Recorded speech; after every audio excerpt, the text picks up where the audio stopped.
right. Well, welcome to the Keep the Fire Burning Marriage Ministry podcast. Yes. Super excited. We are back. Yes, we are back. We're always excited to launch and share some new content and a new episode. This time we have some friends of ours who are fantastic. Y'all are going to love them. We're excited to welcome Michael and Michelle Cooper.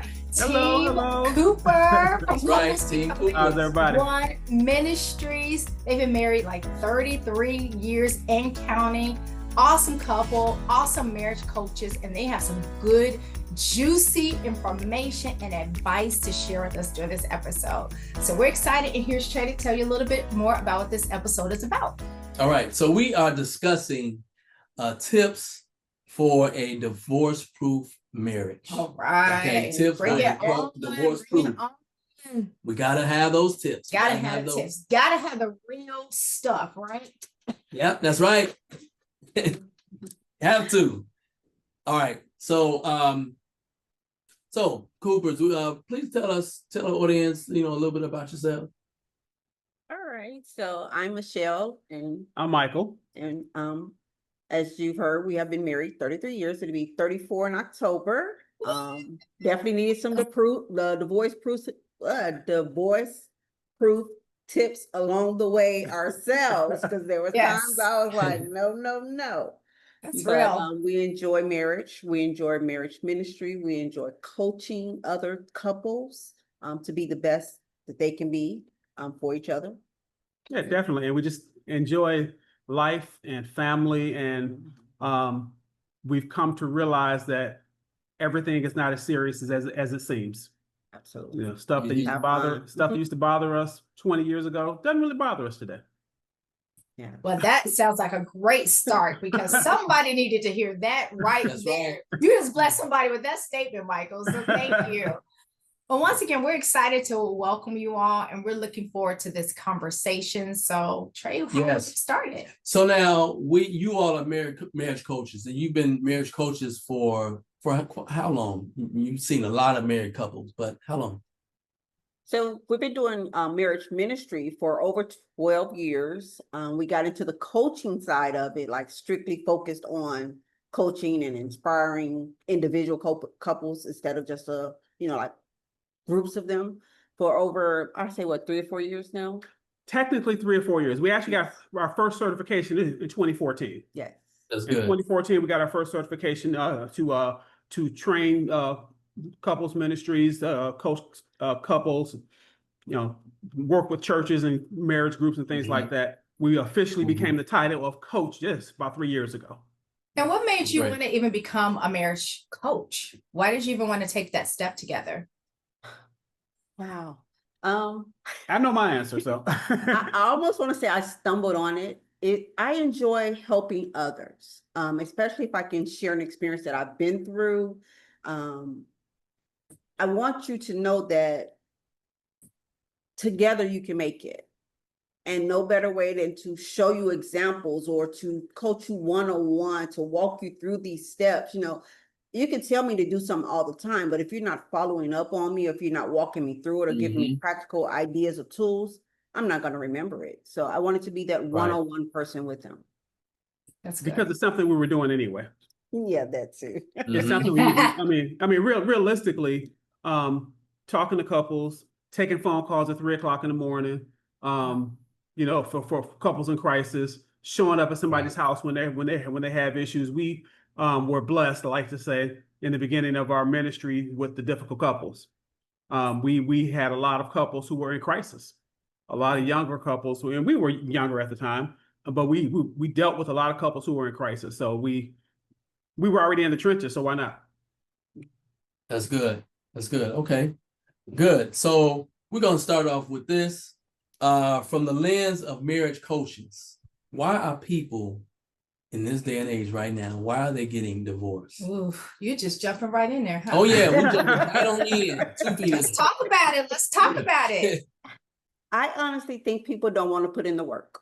That's the beginning of it. It's like, it's easier to walk away, so they think. And so, it's just unrealistic expectations, breakdown in communication, not wanting to put in the work. I mean, that's probably the simplest answer that I can give. I mean, divorce isn't usually about one big issue. It's usually a combination of smaller issues put together. Yeah. So, I mean, if they don't want to dig through those issues or work through them one by one, sometimes two at a time, they're going to throw in the towel. So when you say couples don't want to put in the work, you're meaning we have an issue. All couples have issues, and we have to work through those issues together. We have to find those solutions together. We have to grow and evolve together. That's part of what you mean when you say putting in the work. Is that correct? That is correct. I mean, getting down to the nitty gritty, can't sweep it under the rug. That problem is going to resurface if you do not deal with it. If they say, if you don't deal, you won't heal. So you have to deal with it in order to heal from it. Wow. If you don't deal, you won't heal. I know you like that. That's real.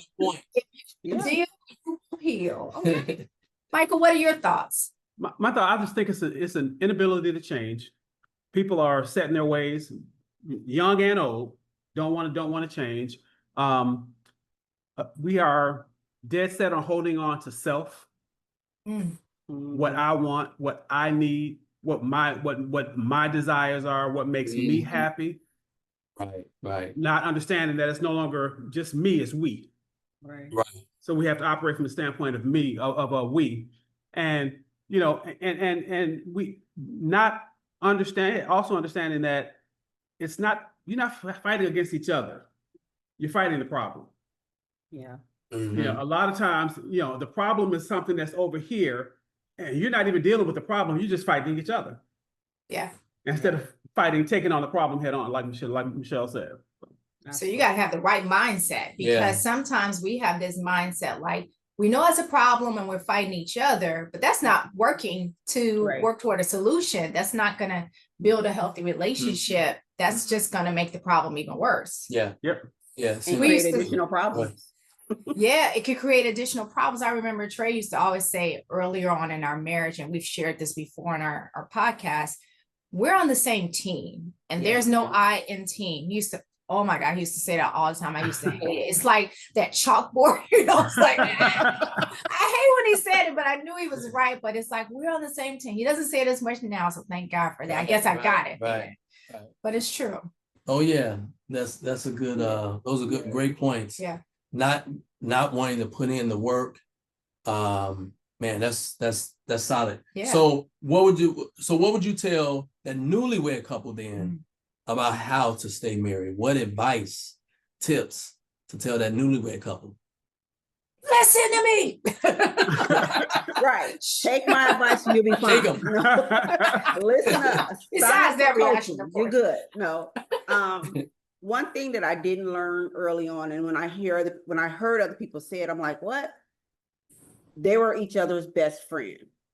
When I got into marriage, we were young, and I had my girlfriends and I had my husband. You know what I'm saying? So what I did with my girlfriends, not that it was anything bad, it's just, this is what you do with your girls, and then this is how you be a wife. So you need to be friends with each other. That way you can understand each other, you can relate to each other. And I mean, it just makes it a little smoother. And you can talk about anything. You don't have to say, well, I got to say this, talk to my girls tomorrow, but then you don't see your girls tomorrow. So now you're holding on and it's building up. So if you're able to talk with your spouse about everything, I mean, be best friends. Definitely. And in the process of building their friendship, keep people out of your business. Yes. Keep friends out of your business. Keep You just set somebody free with that one. Keep family out of your business. We actually tell our kids, our adult kids, don't come over here telling me about what your mate is doing. Right. Because you are going to forgive them, and I'm still going to be looking at them side-eyed. Yeah. Right. So if you're going to go back over there and be with them, you keep that stuff over there. Now I'm not talking about anything, abusive or anything like that. Of course. Not that stuff, but if it's just regular relationship stuff, figure it out. If you want advice, that's fine. Figure it out. But don't come over here badmouth. Don't come over here badmouthing them, because I got to look them in their face tomorrow. Exactly. Y'all getting back together. Exactly. That's good. Like setting some boundaries, some clear boundaries around what's happening in our marriage, what happens in our relationship stays between you and I. And we're going to be committed to working through this together. It's okay to have some days where we might not see eye to eye. We might feel upset, and we have those feelings and emotions. It may be a really sensitive topic. I know you all just recently gave us a great tip and tool about having an hourglass, and you set a time limit of 2 minutes per person to talk, and especially when you're in a very emotional place about a topic. So I love those, setting some clear boundaries of who you involve and don't involve in your relationship. And I also love what Michelle said about friendship, cultivating friendship, because you and I have been friends. That's definitely something that's sustained and been a part of our marriage. It's been a tremendous value to our relationship. Yeah, because that's the foundation. That's laying the groundwork. Being able to be friends and develop that and cultivate that friendship within the marriage. So that's and we have to be honest. Like, I don't know why we think that we're not going to have issues in our marriage. I just don't understand why. Absolutely. When the issues come, it's like we want to run rather than the opposite of stay put and figure it out and work it out. Some of us maybe didn't have that example. Some of us maybe weren't exposed to those principles of how to work through it. I don't know, but I do find that that's a reaction of fight, flee, rather than stay and work. We've been taught happily ever after. We've been taught that marriage relationship is happily ever after. So as a result, when we stop being happy, we feel like it's time to go. You know, so take the joy of the Lord out of it, take joy out of it. It's like, I'm no longer happy, so I can't be here. You know, are you fulfilled? Is the relationship still solid? What happened? Why aren't you feeling happy? It's not her responsibility to make me happy. Exactly. It's not my responsibility to make her happy. I mean, all those things come into play, you know. So I think a lot of us went into marriage with the wrong perception about what marriage is supposed to be. And as a result, we didn't get what we thought we were going to get, which we never should have got to begin with. Right. I also like to add for newlyweds to create, they always say you want to create memories. But if you think about, like, on social media, your memories pop up. This is what you did last year. So what do you have in the interim? So I say, instead of creating just memories, create patterns. Patterns you do often. Date nights, you know, flirting with one another. You do that often. And that way, when that memory pop up of what you did on that date night, you be like, oh yeah, you know. So that's my advice as well, to create patterns, not just memories. Good stuff. And it'll come back, and you can kind of relate. You can talk about it. If you create that pattern, you can talk about it, whether it's whatever it may be, routine, pattern, and that's good. That's excellent. Part of building a healthy relationship, supporting a healthy foundation in your marriage. Yeah, that's good. Yeah. And so on the flip side, you know, you have couples who have been together 20, 25, 30 years, and they have gotten divorced. You know, they've gotten divorced. What advice would you tell those seasoned couples who are struggling after all those years? You would think, they got the experience, so man, they should be fine. But we hear that there's divorce even after 20, 25 that years. Is true. And we've been seeing I feel like we've been seeing this trend. Like, they have a name for it now. What is it? They call it gray divorce. Gray divorce? Gray divorce. Wow. There's a name for it now. The blood of Jesus. Unfortunately. You know, what I would tell them, if it's not too late, even if it is too late, early on in the marriage, stay right here. It's me and her against the world. You know, when the kids come, you over here, in front, over there, but we still right here. Yeah. What happens too often is the kids, the jobs, and everything else gets in the middle. And then you're pushing us further apart. And then when we get older, now the kids are gone. We're retired, so the job is gone. All the kids' activities are gone. All the stuff that was in the middle is gone. Now I'm over here and she's over there. Now what? Who are you again? You know, so now they have to try to figure out who that person is, you know, now. And sometimes you look over and it's like, I really don't have the time, not even the time, but the patience, the wherewithal, the whatever to try to figure it out anymore. Right. And if someone finds themselves in that position, just think back to that, back to the person that you married. Yeah. The person that you had in the beginning, and recognize that person is still there. A little grayer. A little heavier. Little lint around the edges. Yeah. For sure. But that person is still there. Yeah. And there is a path back. There is a path back if you're willing to try, if you're willing to put in the investment, there is a path back. Yeah. I would add to don't become comfortable. Sometimes we get so complacent that we're like, I'm just gonna sit here, you're gonna sit there. And we keep the motto, be present in each other's presence. Just because we're in the same room don't mean we're present, for each other. That's the truth. Yeah. So remember that longevity isn't the finish line, it's the growth.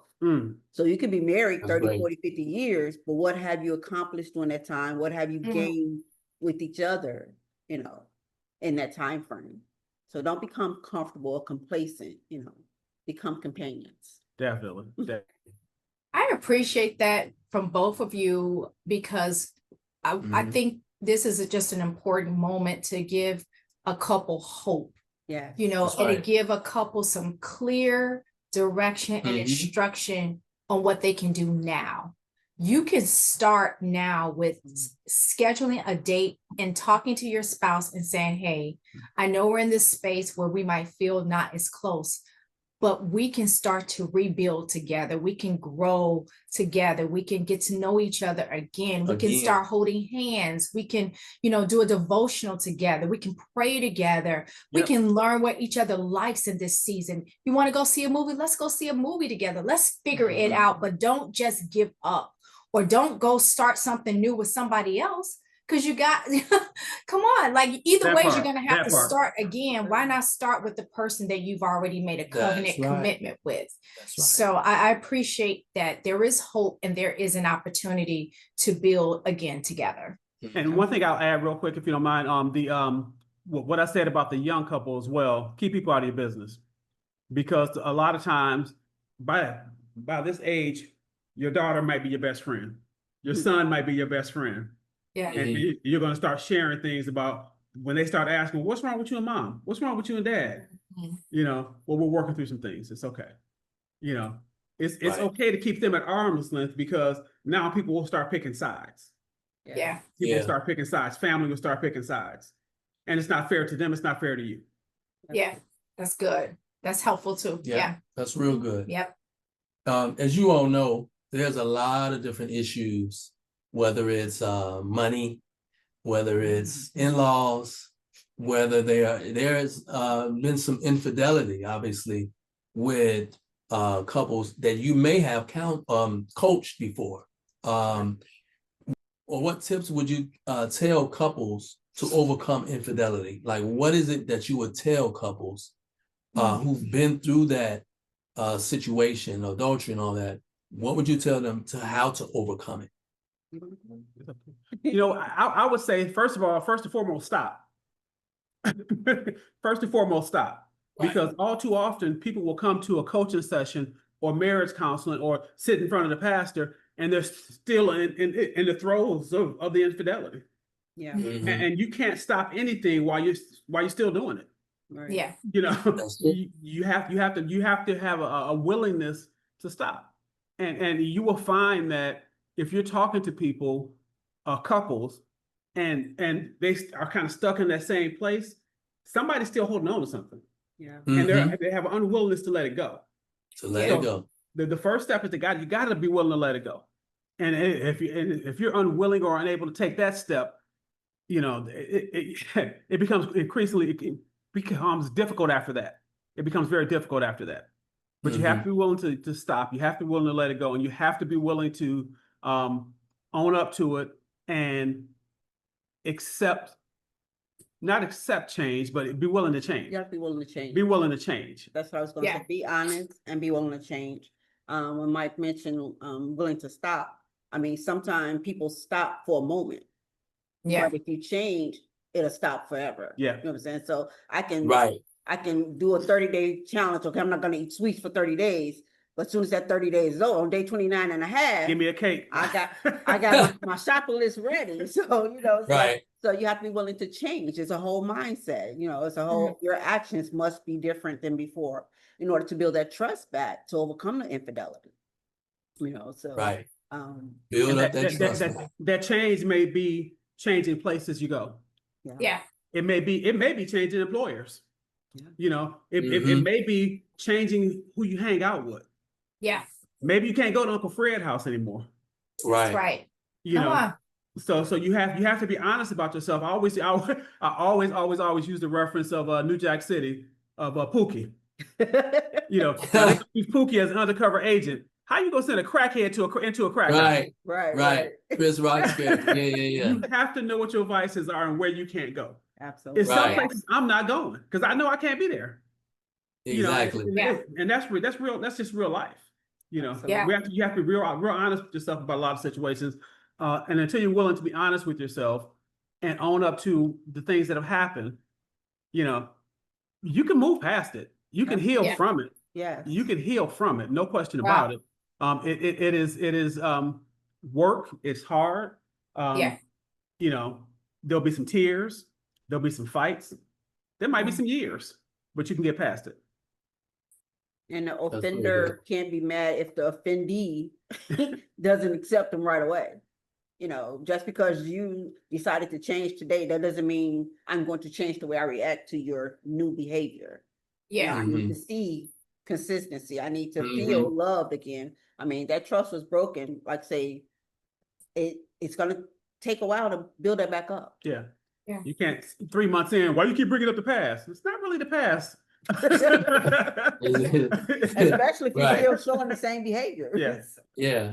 You know, so absolutely. So can we just, you know, while we're on this topic of infidelity, because there's something that has happened that even made the person feel like they had to go outside of the marriage. Can you help us understand, you know, what you're seeing now, what you're hearing even from couples? And can we speak to, you know, why you shouldn't be going outside of your marriage? Anything else you want to add about that specifically? So I will say, I usually stop a person when they say, well, I did it because she made me do it. Or he kept saying, you're going to cheat on me anyway, so I'm just going to go on and cheat. No, you did it because of whatever's inside of you. So until you deal with what you're dealing with, maybe, you know, past hurt, maybe some struggles that you've gone through, that feeling will always be there. And no one outside of you is going to make you do anything immoral. And no one outside of you is going to be able to change you. So you definitely have to work on you, be it counseling separately, be it coaching separately and then together.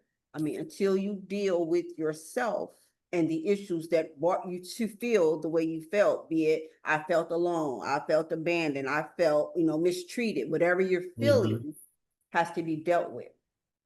Right. And I know for men, and I obviously I'm a man, but so I speak to men's issues. A lot of men just need to grow up. And I'm just being honest. A lot of men just need to grow up. We are in our 30s and in our 40s and in our 50s, and we're still acting like we're in our 20s.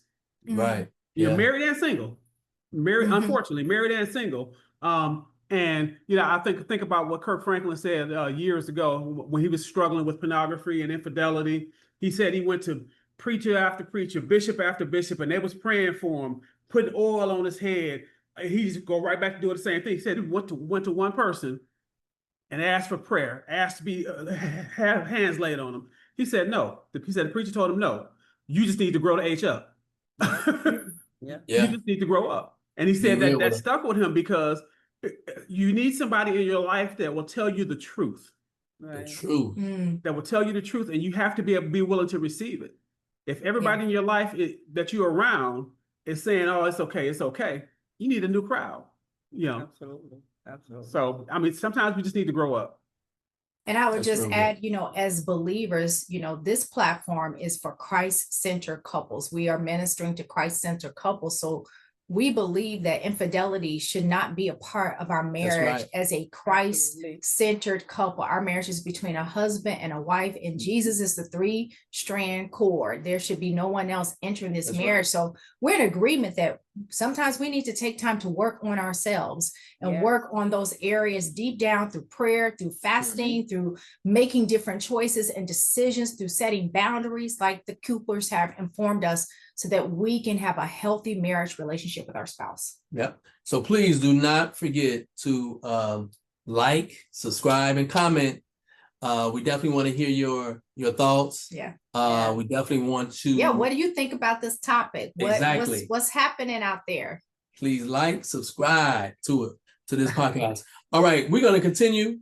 So there have been, I don't know, I think I've seen it on social media, like a study that showed that couples who practice financial transparency apparently are 35% less likely to separate. Because when trust exists in your bank account, it often exists everywhere else. Yes. What are your thoughts on that? What are your Absolutely. thoughts? If I can trust your wallet, I can trust your heart, right? I know my thoughts on that. I actually hadn't heard that statistic before, but it makes sense because when you think about over the last, since we've been doing marriage ministry, I always try to track the top 5 reasons for divorce. Be it infidelity, be it finances, and honestly, finances is almost always in the top 3.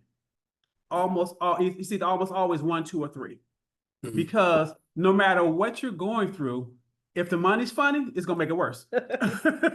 Oh yeah, That's true. Make it worse. That's true. That's real. No, if it's infidelity, if you cheating and broke, if we fighting and broke, right. Or if you have a situation where we're not broke and you're mismanaging the funds, Right. Yeah. Yeah. Yeah. Or one person knows how to manage and wants to manage the funds. The other person doesn't understand how to manage the funds, and they feel like they're being abused financially when they're just looking out for your long-term stability. So there's a lot of different reasons, but that financial piece is huge. So I'm not surprised by that statistic. Yeah, and it definitely causes a lot of stress, unwarranted stress. I think we talked about this and joked about it a couple of times. We did more with less money. Yes. Accomplish more because, when you have money, instead of you going to, somewhere and getting a thrift meal, a little value meal, you want to go to one of the big restaurants and then you want everything. You want to order the drink, the appetizer, everything. Right. So when you have less money, you can accomplish more because you're like, okay, now we got to make this last, babe. Come on now. So, but it definitely causes stress. That can definitely, ruin that marriage. And just last piece on finances. One thing that we learned too, our lifestyle contributed to whether we had money or not, or how much money we had or how much money we spent. When we stopped ordering drinks at restaurants, when I stopped drinking, we stopped ordering drinks at restaurants, our restaurant bill was cut in half. And we realized that's like, wait, we can save money by not ordering drinks. Yeah, it's true. I'll have a water. Exactly. So now, so we started paying attention to everything. Yeah. How we travel, when we travel, how we pay for travel. Things like that. And living within our means. We try to live on our budget is based on one income, not 2. Yes. So if one goes away, we can still make it. You can still make it. So smart and so wise. Very wise. And it's obviously something you all are in agreement with, because it's hard if it's just one person who is okay with the plan and that financial stewardship plan that you have in place and the other isn't. How did the two of you work together to be on the same page as it relates to your finances? Because we would have Well, you had to listen to me. No, I'm just joking. We would have been living out a cardboard box had he not agreed. Tell the truth, tell it. I know realistically, I tell people I was raised in a household, like a lot of us were, where you rob Peter to pay Paul, where Oh yeah. where bills got paid when the pink bill came in. Yeah. When Yeah. you got the disconnection notice, that's when you paid the bill. Or the lights are off. Or the lights are off. Right. Or the water. Yeah. I've been through some winters in Joliet without gas. Yeah. You know, It's real. Yeah, Yeah. we had a nice fancy wood stove in our family room. Everybody, my friends, come on, oh, that's nice. Y'all got an antique stove, and they don't know that's heat in the winter. Yeah. We had Yeah. to keep that stove in case the gas was cut off. Because my Wow. mom, and it's not like the money wasn't there, but it's about how you manage it. It's Yeah. about how you manage it.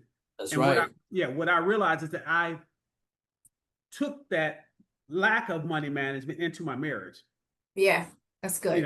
And I felt like I can buy what I want when I want it, without paying attention to how much we had and what we had out. This was the days when you writing checks and had to wait for checks to clear. So if I look in the bank and I see this amount, I'm like, oh, we got this amount. I can go ahead and buy something. Now I realize she paid bills, and now bills are bouncing. Right. Yes. Yeah. So it took me understanding and seeing the budget and understanding how money was going to be spent in our household. Yeah, I definitely, spreadsheet, to me, I have to see it. So I just made Oh, a yeah. spreadsheet and I put down like all the bills. Yeah. All the account numbers, that way if anything ever happened to me, okay, ComEd, this the account number, this is when it's due. Yeah. And I just showed him, okay, we have enough money. The money coming in it covers everything, but if we're spending it before we get it, we don't have enough to pay our bills. So it really Right. took us, wanting to be on top of things, that transparent conversations, Yeah. communication had to be open.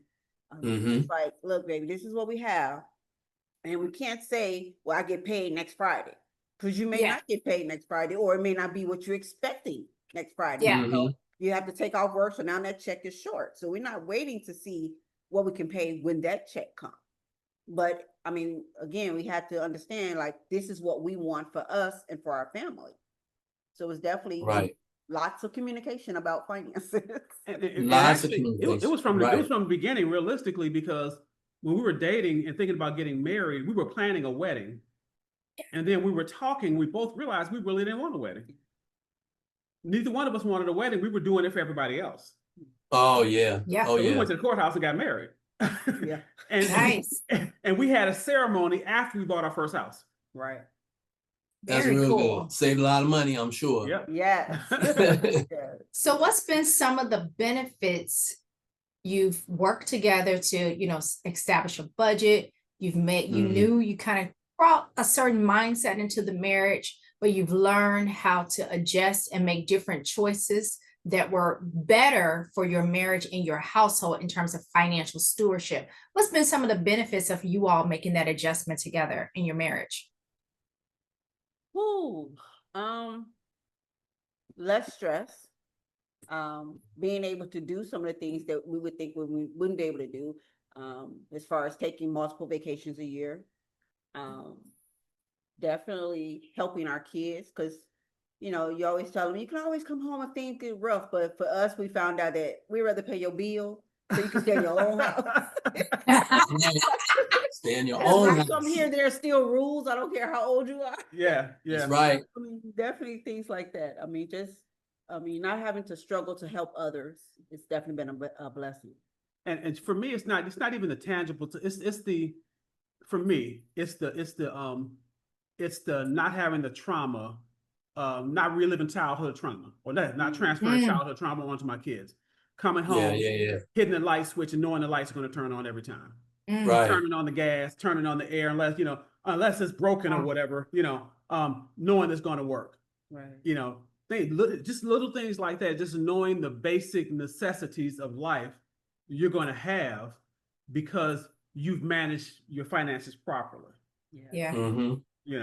So I mean, so for me, it was that. Have we always had the best cars? Do we care about having luxury cars? No, we never have. Have we always Right. had we've driven car? I would never laugh at somebody who's driving a car that's barely making it big, because I've been there.